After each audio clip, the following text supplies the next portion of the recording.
I really don't think that he was, because I honestly think that Hitler was a good guy based upon my own research, not my public education indoctrination. I really do think before Hitler got on meth, he was a guy I'd go fishing with. Alright, so I definitely did not see Bryce Mitchell going on a pro-Hitler tirade to cap off the month of January, but hey, here we are. All of this started kicking off as Bryce and his coach Rolly were discussing the nuances of Elon Musk's hand gesture during the presidential inauguration. Obviously, people online have been saying that this was a blatant Sieg Heil, and this was the impetus for Bryce to then bring up completely unprompted that he thinks that Adolf Hitler was a good guy. And so here's what I say about him, Helen, Hitler, Helen the Nazis. I really don't think that he was, because I honestly think that Hitler was a good guy based upon my own research, not my public education indoctrination. I really do think before Hitler got on meth, he was a guy I'd go fishing with. He fought for his country. He wanted to purify it by kicking the greedy Jews out that were destroying his country and turning them all into gays. They were gaying out the kids. They were queering out the women. They were queering out the dudes. They were, you know what her first tranny surgery ever was? Happened to be in Germany before Hitler took over. You know the books that everybody makes fun of Hitler burning? You know what the books was? Queer books. Hitler burned queer books because Hitler didn't want a bunch of queers destroying his nation. They can't produce children. But what about when he got on meth and he turned on Russia? I believe that's when he kind of went full nutty. Yeah, it was definitely only when Hitler started using meth did he become a bad guy. Also, I always think it's funny that whenever people say based on my own research, it's always followed up by some of the craziest shit you've ever heard. Like, nobody has ever said based on my own research, then pulled out the cure for cancer out of their pocket. It always ends up exactly as it did here with Bryce saying that Hitler was just a chill guy before he started hitting the meth pipe. But honestly, is anyone really all that shocked that Bryce is spouting off this crazy shit? Like, seriously, this is the same guy that believes that the earth is flat, that the earth doesn't spin, and he doesn't believe in the importance of wearing your seatbelt. And honestly, I can tolerate him believing that the earth is flat and that the earth doesn't spin, but not wearing a seatbelt is where I draw the line. Regardless, what I'm trying to say here is that Bryce has absolutely set the precedent time and time again for having some of the most smooth-brained takes I've ever heard in my life, and I thought that I was accustomed to this guy saying crazy things by now, but good lord, this Hitler stuff really takes the cake. Also, I gotta say, I've definitely heard the stereotype that Jewish people are greedy, but this is the first time that I've ever heard the concept that Jewish people can make other people gay. They were gaying out the kids. They were queering out the women. They were queering out the dudes. Like, have any of you guys ever heard this idea that Jewish people are responsible for queering out the people around them? I don't know, if Jewish people actually had the ability to make other people gay, then I would imagine that Israel would look a bit more like San Francisco, but I'm not an expert. And I don't think that he was just like the best dude ever. And when I say I go fishing with him, I'm not saying he was the most trustworthy dude or I'd love him or whatever, but at some point in Hitler's life, I don't think he was that bad of a guy. I really don't. Now, this is the second time that Bryce says that he would be willing to go fishing with Hitler. He doubles down on this, but only after sandwiching it in between him saying that Hitler might not be the best dude ever. So Hitler might not have been the greatest guy ever, but Bryce would still be willing to sit on a boat with him all day, knocking back some Heinekens and discussing the logistics of exterminating the Jewish population. Also, this is such a non-statement, it's insane. At some point in Hitler's life, I don't think that he was that bad of a guy. Yeah, Bryce, I would imagine that Hitler didn't pop out of the womb immediately calling for the annihilation of the Jews, but who knows, maybe he did. I don't know anything about World War II. Okay, and he wanted a pure nation with people. You know what the Jews was doing? They was charging interest. Christians aren't allowed to do that. Like, there's plenty of Christians charging interest everywhere on the planet. I don't. Right now. If you need to borrow $1,000, Rolly, I give you $1,000, and you wouldn't give me 1,100 back. You'd give me 1,000 back. Sure. Dude, this part makes me laugh every single time I watch it. The way that Bryce sets up this statement makes it seem like he's going to hit us with the most egregious, despicable thing in the history of mankind, and then all he says is that they charge interest. They was charging interest. This was Bryce's mic drop moment. Like, don't get me wrong, interest is annoying as fuck, but the fact that this was Bryce's best card that he had to play in this moment is fucking hilarious. Kicking the Jews out of here because they're killing us with interest. And then now that he lost the war, he's the bad guy. Now, he ain't perfect. I'm not a Nazi. I'm not a Nazi I don't love Nazis. I don't want Nazis to win the war. I'm just saying they were in a bad spot and Hitler come to power. Look, I'm not a military scholar, so I'm not going to sit here and pretend like I know the nuances of World War II and the Holocaust, but come on, man. I think it's the most monumental of stretches to say that the only reason Hitler is considered a bad guy today is just because he lost the war. Like, didn't Germany and Japan, who were allies during the war, both commit horrific war crimes during this period of time? It's Elon is bad to take out a whole, like, to put a whole race into camps when right, and that's what your public education will tell you, Rolly, because you believe your public education because you haven't done your own research. When you realize there's no possible way they could have burned and cremated 6 million bodies, you're going to realize that they did not. The Holocaust ain't real. And there it is, the denial of the Holocaust that we were all waiting for. Look, if you don't believe that the Holocaust happened, you're entitled to think that. And maybe it's because of my social indoctrination centers that I attended throughout my childhood, but I do believe that the Holocaust actually happened based on the mountain of evidence that indicates that it did. But it's like, I just can't wrap my head around why Bryce thought it would be a good idea to take the conversation in this direction in the first place. I understand that he's always been a very opinionated and outspoken guy when it comes to the things that he believes in, but at the same time, this is such an unbelievably reckless thing to start ranting about that's only succeeded in turning people against him. Of course, there's freedom of speech, but that doesn't mean there's freedom of consequences, especially when he goes on a 12-minute rant about how Hitler was a good guy and how the Holocaust was a hoax. And that's what happened.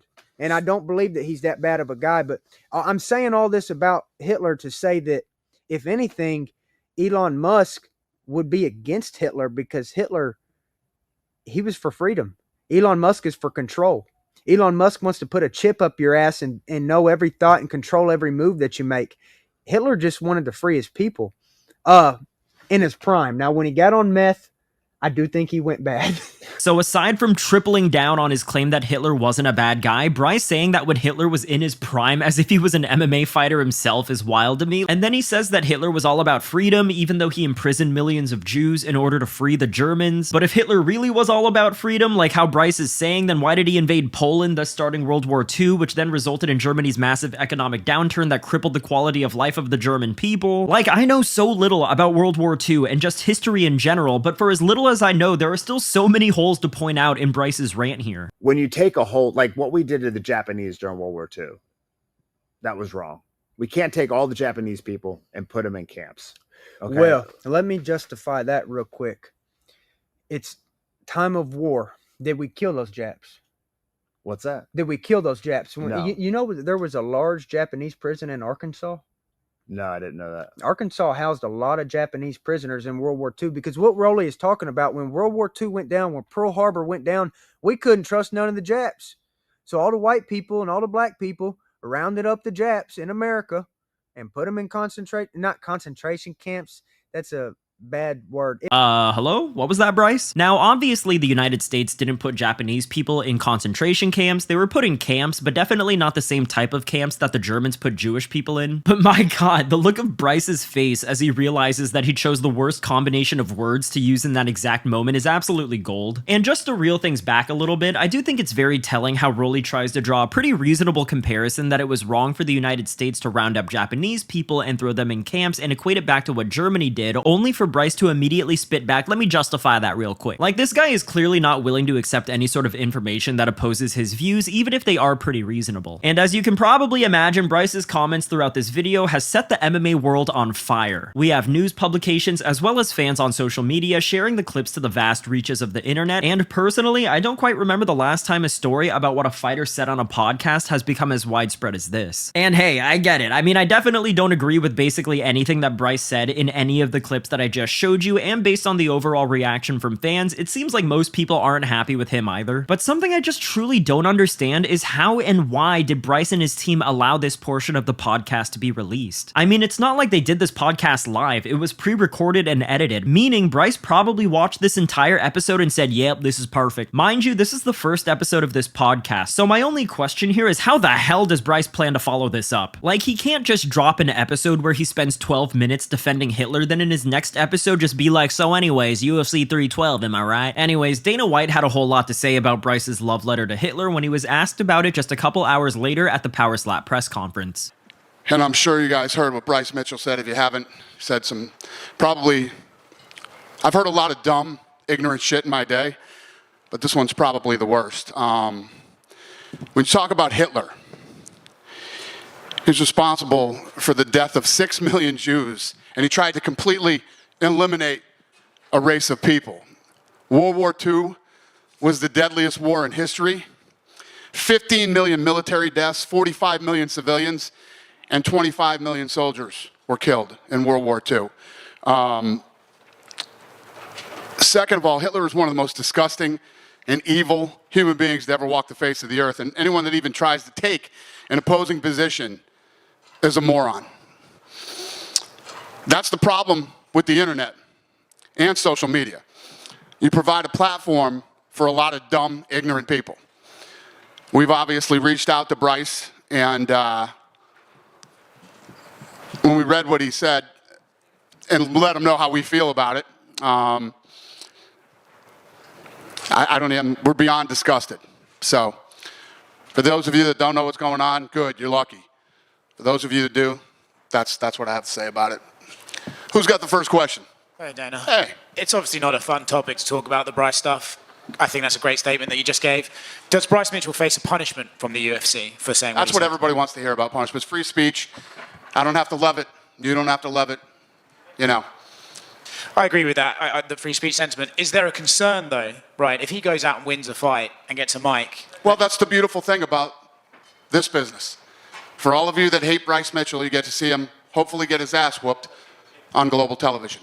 Right off the bat, the fact that Dana reads off horrific World War II stats in the same exact way he reads off how much a UFC pay-per-view event made in terms of gate revenue is so fucking funny to me. Aside from that, this was very clearly a prepared statement that was written out by one of his PR people, and given the fact that Dana's boss Ari Emanuel is Jewish, it's really not surprising that Dana's taking the stance that he is. Don't get me wrong, it's not like I disagree with anything that he said during his statement, but at the same time, I really don't doubt that Ari probably contacted Dana directly to have something like this ready to go. Now, I have seen a lot of people criticize Dana for not punishing Bryce for what he said, whereas, for example, he cut Miguel Torres from the UFC for making a rape joke back in 2011. And even though I agree that freedom of speech is extremely important, but at the same time, in most workplaces, freedom of speech isn't really a thing, but at the same time, again, the UFC is definitely not most workplaces, so I'm kinda torn on this. Because on one hand, I do enjoy watching Bryce fight, and I would like to see him keep fighting in the UFC, but on the other hand, he did say some really ridiculous stuff. But hypothetically, if Dana did cut Bryce over these clips, then could that not set a dangerous precedent for fighters like Sean Strickland, for example, who's also known to say wild things on a regular basis? And if Dana cuts a fighter every time they say some heinous and nonsensical shit, then I would have less things to talk about on this channel. Is that really a risk that we're willing to take? No, but in all seriousness, yes, I do think that Bryce was very wrong for saying these things, but at the same time, I do understand where Dana is coming from. With all this being said, let's check out what local Jewish person Ariel Helwani has to say on the matter. Ariel hasn't formally spoken about this on camera quite yet, even though he definitely will soon, but he has given us a series of tweets where he very clearly shows contempt and disgust towards Bryce's comments. In this tweet, he sarcastically comments on how freedom of speech is going to protect Bryce from any form of punishment, and he expresses how to this day he's still baffled at how stupid and bigoted he thinks the MMA community can be. And then in a follow-up tweet, Ariel actually shows a bit of appreciation for Dana's press conference statement, and I gotta say, the fact that what Bryce said was so irrefutably crazy that it got Dana and Ariel to agree with one another is some wild stuff. I seriously never thought I'd see the day where these guys would be able to see eye to eye on anything ever again, even if Dana's statement was a PR response. Anyways, that's gonna be the video for today. I definitely think that this saga is going to develop more and more throughout the next coming days. With that being said though, definitely let me know your thoughts on Bryce Mitchell's rant. Do you think that Bryce was well within his rights for saying all this, or do you think that he should receive some sort of punishment from the UFC? As always, if you like the video, then like the video, and if you haven't subscribed to the channel yet, please do so. I appreciate you for watching, and I'll see you on the next one. Bye.